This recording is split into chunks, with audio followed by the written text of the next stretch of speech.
Losing a parent is one of the most painful experiences we can go through. No matter your age, it can feel overwhelming, disorientating, and incredibly lonely. If you're in that place right now, I want to reassure you you're not alone. And there are ways to navigate this grief in a way that feels manageable. In this video, I'll help you understand what to expect, how to process the loss, and what can help you to move forward.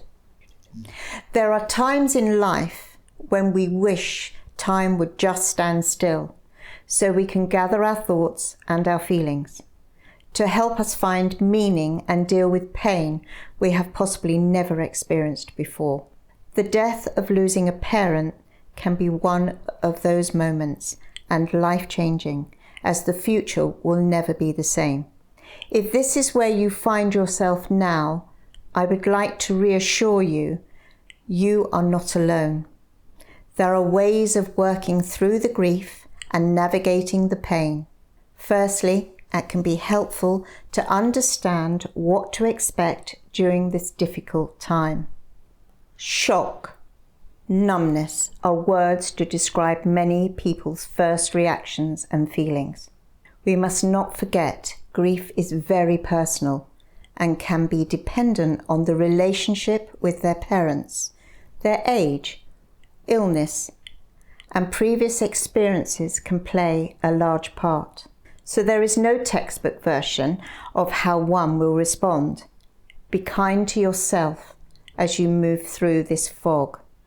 Deep, felt, profound feelings of loneliness and sadness can surround you as you try everyday tasks that the deceased may have been part of previously. This can result in you feeling anger at people around you, like medical staff that have been involved, or friends and family. Even being angered at your parents for leaving you is very natural. Guilt is also very common in the early days. If only I had done more, or why didn't I say I love you, or spend more time with them? It's important to acknowledge your feelings. Until we acknowledge them, they remain heavy and can stop us moving forward. What thoughts are you having? Are they true? Do you have proof? We have many thoughts, but so many are just thoughts that may be led by your anxiety at this time. Try not to have unrealistic expectations of yourself. Talk to friends, or in time, talk to a professional. Regret over unfinished business may be a conversation or project you had put off for a long time. You miss them and want them to call, and then realize that this is no longer an option. Yearning for them is part of the process, or even wanting their advice. Try and sit with your feelings and know it will pass. A loss of identity can develop as we start to navigate the future. Who am I now? What would they expect of me? Anxiety and dread can shake your safety needs. You may start to question your own mortality, or feel very anxious without their guidance.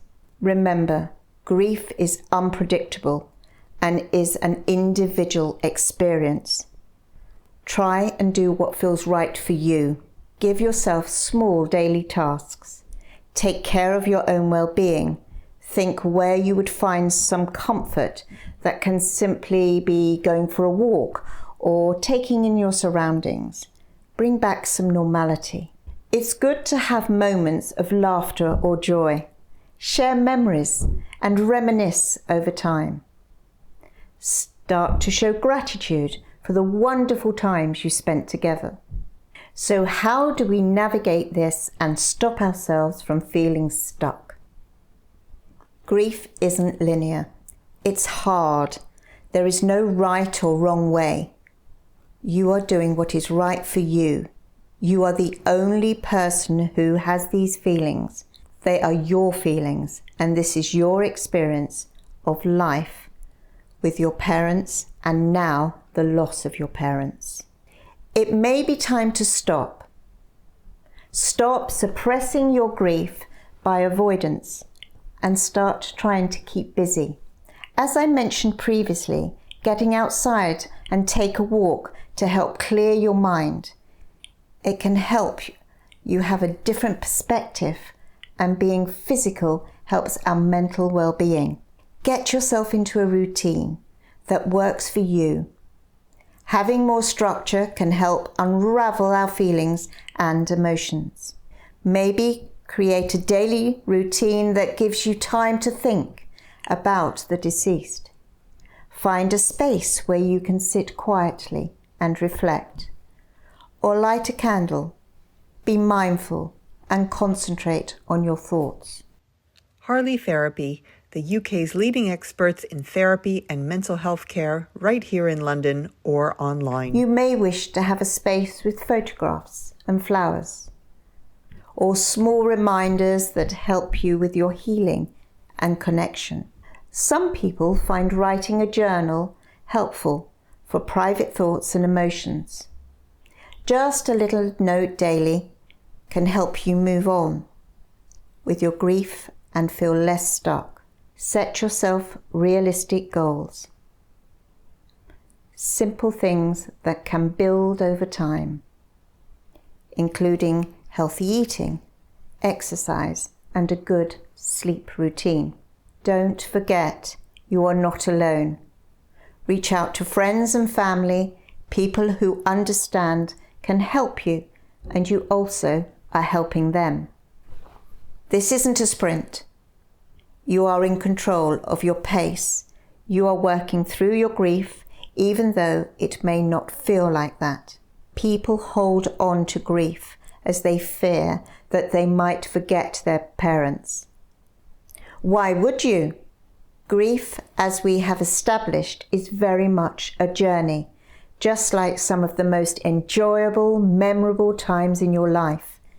It is a very natural worry to think we will forget over time.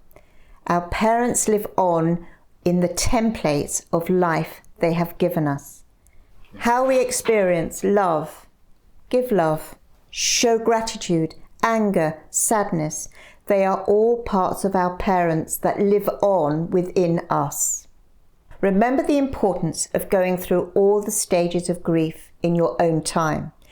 Try to understand in the early stages, your feelings may change very suddenly from sadness to being out of control or being happy, relaxed, to being angry and unforgiving. This may be the time to think about therapy or joining a group to help you understand, express, and process your emotions. Get back into routine, eat healthy, exercise, and get into a good sleep pattern. Change is never easy, so be kind to yourself. If you feel the need to have a little ritual, that's healthy. Maybe lighting a candle in the morning or evening, write it in your journal, a thought that comes into your mind today.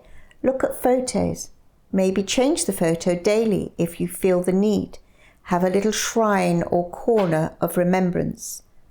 This can bring you comfort. If you are someone who feels isolated, please reach out to a bereavement organisation like Cruise or start one-to-one therapy with an experienced therapist dealing with loss. Embrace the future. This is healthy, natural, and on many occasions what the deceased would have wanted for you.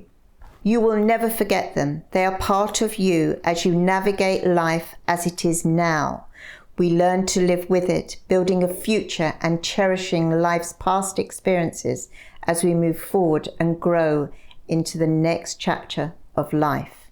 Getting the balance right for you is important as you may start to discover your new direction, purpose, and rebuild your life.